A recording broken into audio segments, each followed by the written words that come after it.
Olá, bem-vindos ao podcast Família CPE. Eu chamo Maria Inês Costa, sou responsável de recursos humanos da CPE Clínicas e hoje temos connosco Inês Moraes. Olá Inês, tudo Olá, bem? bom dia. Tivemos o dia da atividade física, a importância do exercício para a prevenção de várias doenças e para ganhos em saúde. Mas quando falamos de desporto, uma atividade física mais regular, e tu podes explicar isto melhor do que ninguém, a diferença de desporto e a prática regular de exercício físico, que cuidados especiais é que devemos ter no caso dos atletas? Bem, Inês, na parte que me diz respeito, que é a parte nutricional, não é? Faz toda a diferença o tipo de modalidade, o tipo de intensidade, o tipo de desporto e de regularidade com que se pratica a atividade física. E, portanto, a parte nutricional, o acompanhamento nutricional é fundamental nisso que tu disseste, e muito bem, da prevenção da lesão, mas também no rendimento do atleta como um todo. Não nos podemos esquecer que a lesão acontece quando a soma das partes não está equilibrada. E a soma das partes, eu diria, a hidratação, o treino, o descanso e a alimentação. E, portanto, a prevenção da lesão dá-se quando esses 4 pilares estão muito bem estruturadinhos, muito bem equilibrados, e é isso que vai fazer efetivamente não só um atleta conseguir potenciar o seu rendimento e o seu talento ao máximo, mas também fazer a prevenção da lesão associada a isso. Este equilíbrio nestes 4 pontos fundamentais que tu falaste é muito difícil nos dias de hoje, e mesmo para mães que têm filhos atletas. Se temos intensidade de treino, temos falta de períodos de descanso, às vezes existe uma falta de preocupação por parte até mesmo de alguns treinadores com a alimentação, nomeadamente, por exemplo, a alimentação do pré-treino. Ela é tão importante e muitas vezes desvalorizada, correto? Muita coisa é muito desvalorizada, Inês, e o problema está exatamente aqui. O nosso contexto diário, a rotina da maior parte dos adolescentes, e falamos aqui de atletas relativamente novos, é todo o contexto que os rodeia não estar preparado. A escola não está preparada para atletas de alta competição, os professores não estão preparados para os atletas, os treinadores muitas vezes só estão preocupados com a modalidade, muitas vezes acontece aqui até o que acontece com os médicos de especialidade, só se preocupam com a especialidade que lhes diz respeito. E a questão aqui é que estes atletas têm que ser acompanhados de uma forma multidisciplinar, exatamente para se conseguir esse equilíbrio, uma consulta do sono, uma consulta de nutrição, uma consulta de medicina dentária, exatamente para ter isto tudo estruturado. A parte do pré-treino, e o que tu estavas a dizer e muito bem, às vezes é o mais difícil, exatamente porque esta logística toda que os rodeia é muito difícil. É muito difícil um atleta que treina até à 1h30 ou até às 2 da tarde e que só consegue, aliás, está em aulas até à 1h30 ou 2 da tarde e tem um treino às 3, como é que consegue almoçar, fazer um pré-treino adequado, garantir que fez a digestão até começar, garantir que os hidratos de carbono e a quantidade proteica que come é certa, quando, por exemplo, depende de uma comida da escola e ele nem gosta daquilo que a escola fornece. E, portanto, toda esta parte nutricional do que é o pré-treino é muito importante estar adequada à rotina que aquele atleta tem. Eu tive esse problema com o João Maria, lembras-te? Nós descobrimos que em termos alimentares o João Maria no almoço não estava a alimentar bem. Exatamente. Por muito que nós lhes dessemos aqueles lanches e tudo mais à parte, que ele não estava com as condições nutricionais necessárias. Muitas vezes o trabalho de background da família, de uma mãe, de um pai, normalmente das mães, de preparação de marmitas, etc. Tem imensos atletas que, quando a família percebe que aquilo é o sonho, que aquele é o caminho que quer, é a mães a levantarem-se às 5h30 da manhã para fazer panquecas e batidos e crepiocas e etc. Portanto, batidos. Não é? Portanto, muitas vezes os atletas precisam muito desse apoio porque, por muito que eles queiram e que estejam comprometidos com a sua modalidade, eles têm de descansar também. E, portanto, há muitos atletas que chegam a casa à meia-noite, meia-noite e meia, atletas que têm 14, 15 anos e que entram às 8 da manhã na escola. E, portanto, este equilíbrio, muitas vezes, é a dificuldade de conseguir. Eu lembro quando falei contigo em relação, por exemplo, ao meu João Maria, que aquele manhã nunca era autónomo, nunca se levantava a hora para fazer o pequeno almoço necessário que tu tinhas recomendado e que tu me dissestes que eu tinha que me aguentar. A verdade é porque ele chegava tardíssimo a casa e que estava cansado e que ele nunca iria acordar mais cedo para fazer, que se eu queria realmente que ele tivesse uma alimentação equilibrada com base na prevenção da lesão, que eu teria que continuar a Tinha que ser, dar tem que ser este porque apoio. Nós, por muito que tentemos... Isto é importante falarmos com Muito importante porque, por muito que nós tentemos compreender o grau de esforço associado a estes treinos, a esta carga horária e física que eles têm, nós não vamos conseguir. porque são eles que estão lá no treino. E, portanto, por muito que nós tentemos, nunca vamos chegar lá a perceber o grau de exaustão a que eles chegam. E depois tens outra parte, que é a parte emocional, mental, hormonal, que está associada também nestas idades. E, portanto, este turbilhão de emoções, este turbilhão de hormonas, associado a uma disciplina e uma rotina super rigorosa que eles têm que ter, muitas vezes para ser atletas de alta competição, é muito complicado de gerir. Não, e a verdade é que as escolas ainda não estão, eu queria dizer, ainda não estão flexíveis, por exemplo, sensibilizadas. Da mesma forma que existe ensino articulado para a música, também deveria haver para o desporto, porque miúdos que treinam até à meia-noite, 1 da manhã e com aulas às 8 da manhã, na altura em que eles mais precisam de dormir em termos hormonais, de desenvolvimento, é quando nós mais os sacrificamos em termos de sono, que também é importante para aquela parte do descanso e da recuperação pós-treino, não é no dia a seguir. Tal e qual. Não são desafios fáceis. Não. Inês, de uma forma geral, pode-nos aconselhar algum tipo de alimentos que sejam preferenciais para um pré-treino e alguns que devemos mesmo evitar? Claro que sim. Nós temos sempre que pensar que o nosso corpo funciona, o nosso combustível são os hidratos de carbono, são os açúcares bons. Portanto, obviamente que toda a gente e os atletas também incluídos, até pela questão da inflamação e do processo pró-inflamatório, os açúcares refinados devem ser evitados, mas não nos podemos esquecer que o açúcar é o que dá energia às nossas células. As nossas reservas musculares vêm também dos hidratos de carbono. E tanto os hidratos de carbono, nomeadamente arroz, massa, pão de mistura, fruta, podem sempre ser alimentos que não deixam muito ao engano, porque fornecem a energia necessária e, portanto, desde que não sejam comidos mesmo em cima do treino, normalmente eu peço para comer entre 1 hora a 45 minutos antes, não há muito que enganar.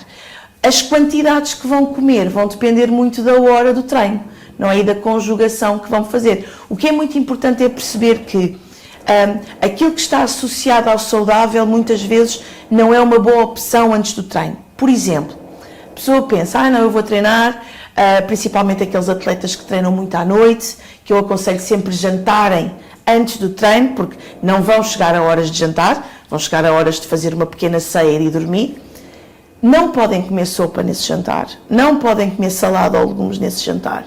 Mas como é que eu não posso comer sopa e salada? Porque o que nós temos que pensar é que o estômago tem que estar vazio no momento do treino e temos que conhecer os alimentos. Quais é que são as principais características das fibras? É uma desaceleração do esvaziamento gástrico, portanto retarda o esvaziamento no estômago e acelera o esvaziamento intestinal. Ou seja, não só eles ficam com fome mais rápido, como podem precisar de ir à casa de banho durante o treino. Nada disto é bom, portanto, vão ficar com o estômago muito cheio durante o treino, não têm energia nenhuma. Portanto, por exemplo, um ótimo jantar são efetivamente as carnes magras, um frango, um peru grelhado cozido, com um bom prato de arroz, com um bom prato de esparguete. E pronto, e vamos treinar. E, portanto, se for preciso depois comer uma sopa, que até pode ter vários alimentos lá dentro, juntar uma proteína na ceia, então aí sim podemos fazer o reforço. Mas é muito importante este equilíbrio entre o que se come, o tempo que demora e a quantidade energética consumida, para garantir que depois não acontecem coisas que nós não queremos durante o treino. Olha, e a parte da pré-época? É uma coisa que muitas vezes os atletas descuram e é tão essencial como o acompanhamento durante a época, não é? É necessário efetivamente ter alguns cuidados alimentares na pré-época? Todos os cuidados alimentares na pré-época são poucos. Porquê? Porque na maior parte das vezes estes atletas, principalmente quanto mais novos são, mais assoberbados com o treino e com esta rotina se sentem. E portanto, quando não têm esta rotina associada, ou seja, de repente têm horas para dormir sem fim, não têm escola, não têm treinos, não têm horas para comer e, portanto, todo o rigor que construíram ao longo de um ano de treinos vai pelo cano abaixo.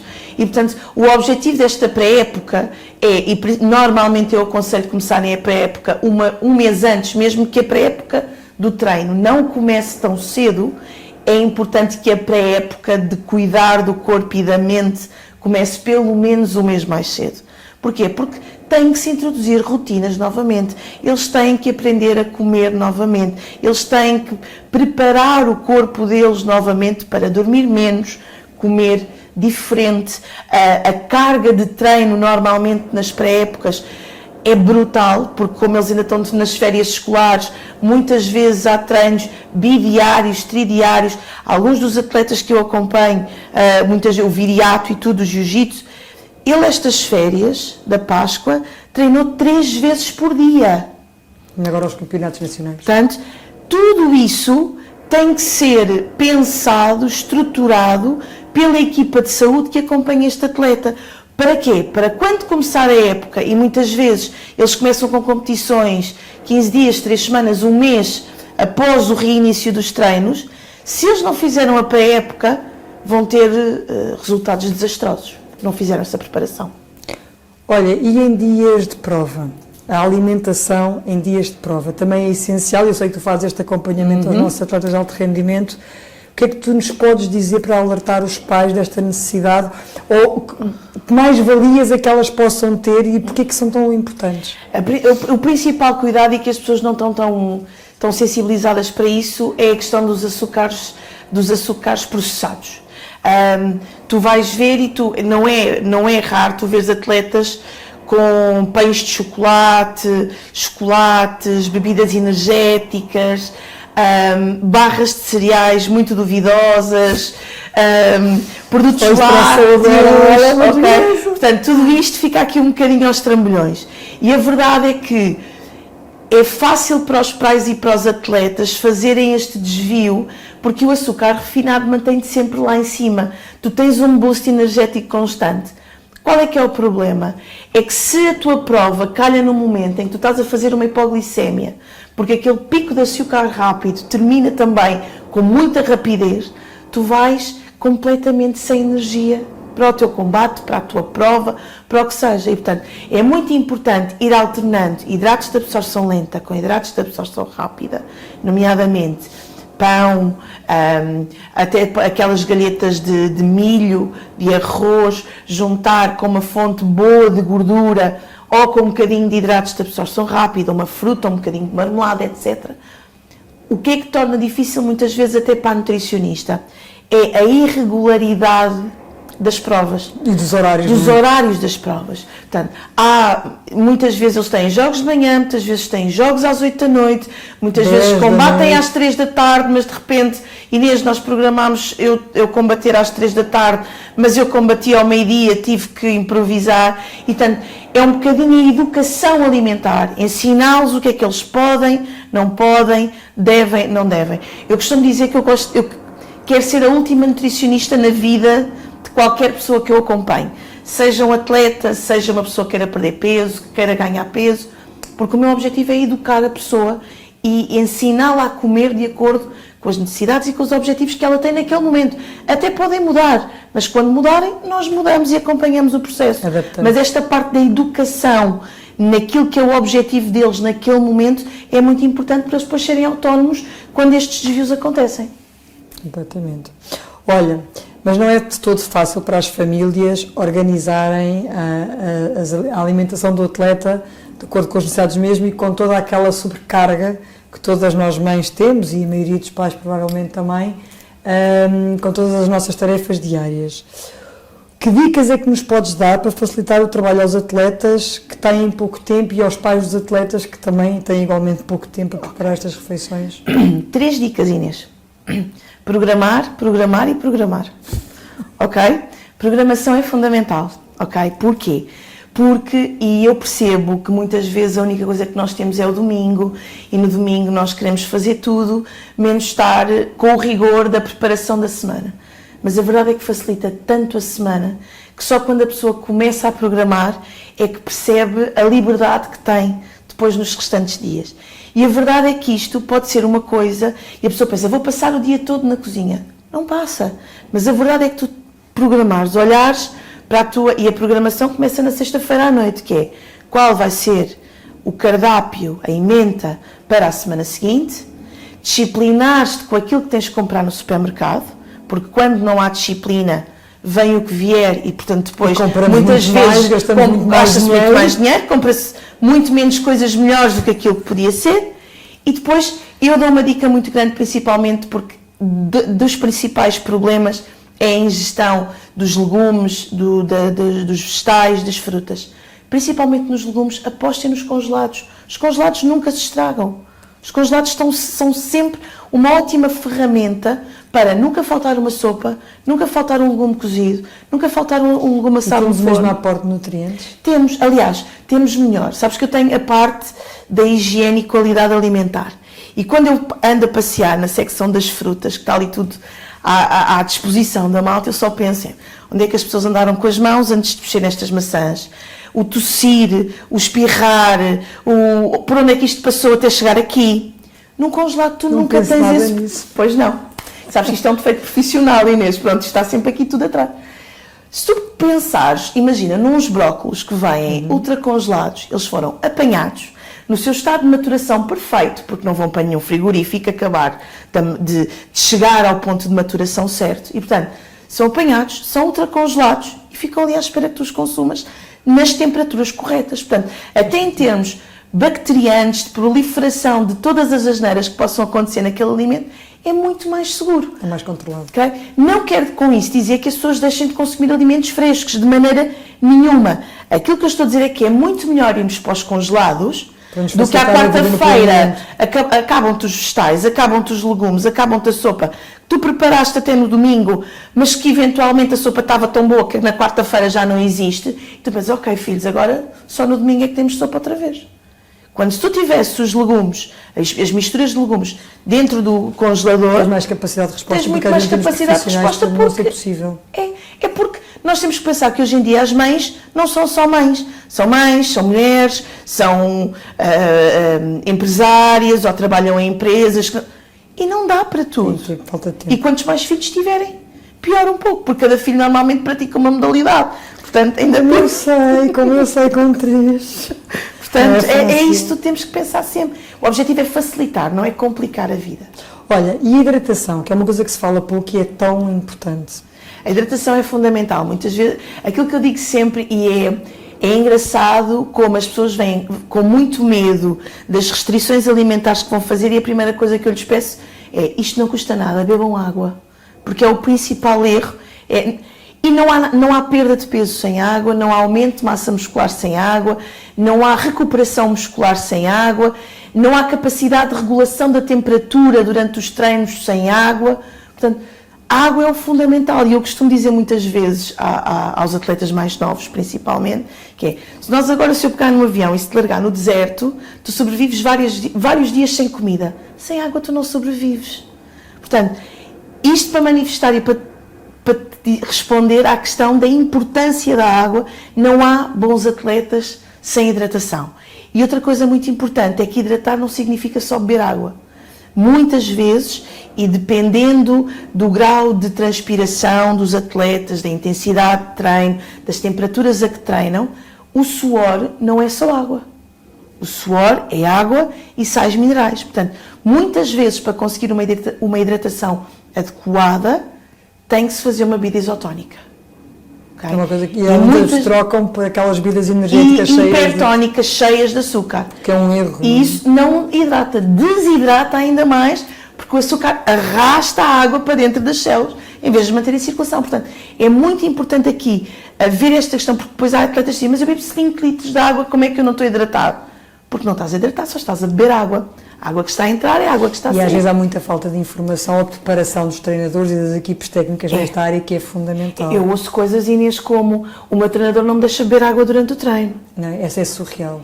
E não é de um atleta, é de vários atletas. E não é de atletas de clubezinhos de bairro que não estão informados, é atletas de clubes à séria e que já treinaram muita gente e que já tinham a obrigação de saber melhor do que isto.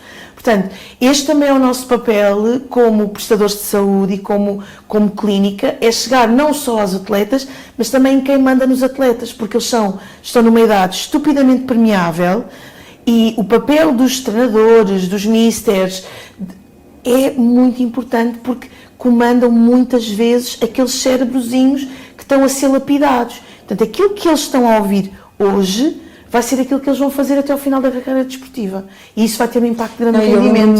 Na última ação de formação que tu fizeste de atletas, que até falaste da relação entre a concentração e a hidratação. É muito Ou seja, importante. que eles não podem ter espírito crítico, estratégico, Nada, psicológico, com 1% de desidratação, explica lá esta parte que isto vai ser muito importante. Quanto mais desidratados eles estiverem, mais dificuldade vão ter na capacidade de resposta, na capacidade de concentração.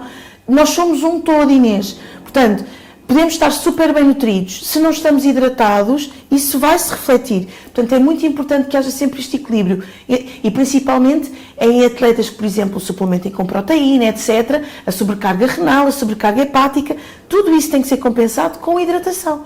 Portanto, normalmente é termos aqui a questão, e posso dar esta dica, que é entre 3 ml a 4 ml de água por quilo de peso, pode aqui ajudar a manter a hidratação no atleta. Depende aqui um bocadinho da intensidade também e do grau de esforço. Olha, tu falaste agora de uma coisa importante que era a proteína, ainda não falámos sobre proteína. Há momentos chaves para o seu consumo? Há bocado falávamos no pré-treino, na importância que os hidratos de carbono têm no pré.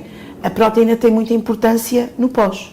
Okay? A proteína tem uma capacidade de construção regeneradora e é o que nós precisamos sempre num pós-treino. Portanto, obviamente que podemos comer proteína e devemos comer um bocado de proteína antes do treino, como pré-treino, dependendo também do nosso objetivo de treino, como é óbvio, mas no pós-treino, a proteína, o tipo de proteína, muitas vezes conseguida através de suplementação, porque lá está, se é um atleta que acaba de treinar às 11h30 da noite e entra na escola às 8 da manhã, e isso quer dizer que se tem que levantar a 7:15, como é que nós vamos dar uma refeição com tudo o que ele precisa às 11h30 da noite ou à meia-noite? Não consegues. E, portanto, muitas vezes a suplementação consegue ajudar-te a gerir essas necessidades de recuperação que o atleta tem.